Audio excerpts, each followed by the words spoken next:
Western media wrote about Russia's plans to sabotage European countries back in May. At that time, EU intelligence agencies reported arson, infrastructure damage and cyber attacks. The plan to assassinate Rheinmetall CEO Armin Papperger is Russia's first publicly known attempt to eliminate someone directly involved in the production of military equipment for Ukraine. We have seen a pattern of increased Russian hostile acts against NATO allies over the last months, organized by the Russian security services.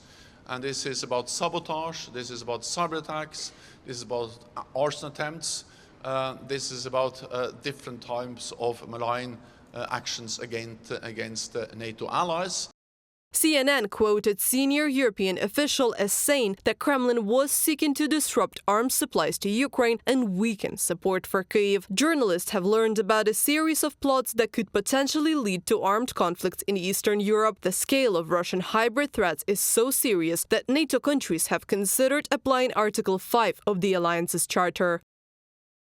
Allies define what is an armed attack on one or more of its members, and I would say that a cyber attack that has physical consequences that, for instance, lead to death and destruction, which is possible because, for instance, if you turn off the energy to the hospital in the North Norwegian winter, of course, that could lead to death and destruction. That could be seen as an attack that will invoke Article 5. Espen Barth Eide, Minister of Foreign Affairs of Norway, in an interview with Voice of America.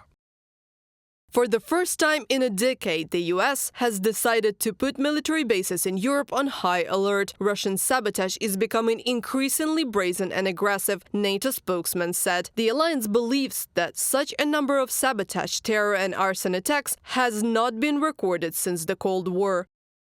The intelligence which the US received within the last 2 weeks and has not been previously reported was deemed alarming enough to implement additional safety protocols, the sources said. Several US military bases in Europe raised their alert level to Force Protection Condition Charlie, which applies when an incident occurs or intelligence is received indicating some form of terrorist action or targeting against personnel or facilities is likely, according to the US Army, from a publication on CNN.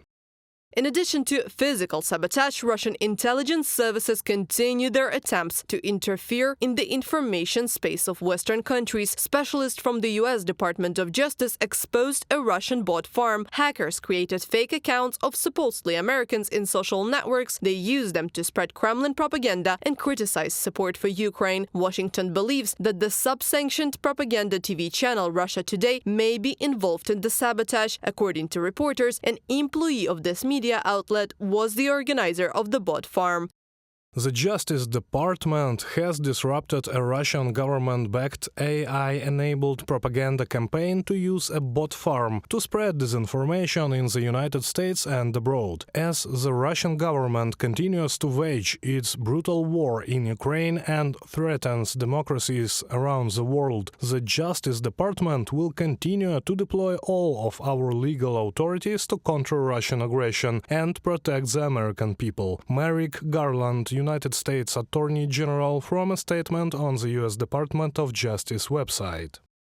During the investigation, the U.S. Department of Justice checked about 1,000 accounts created with the help of artificial intelligence. The management of social network X voluntarily suspended the fake accounts. Reported by Anastasia Tarnavska, Larisa Petruc, UATV News.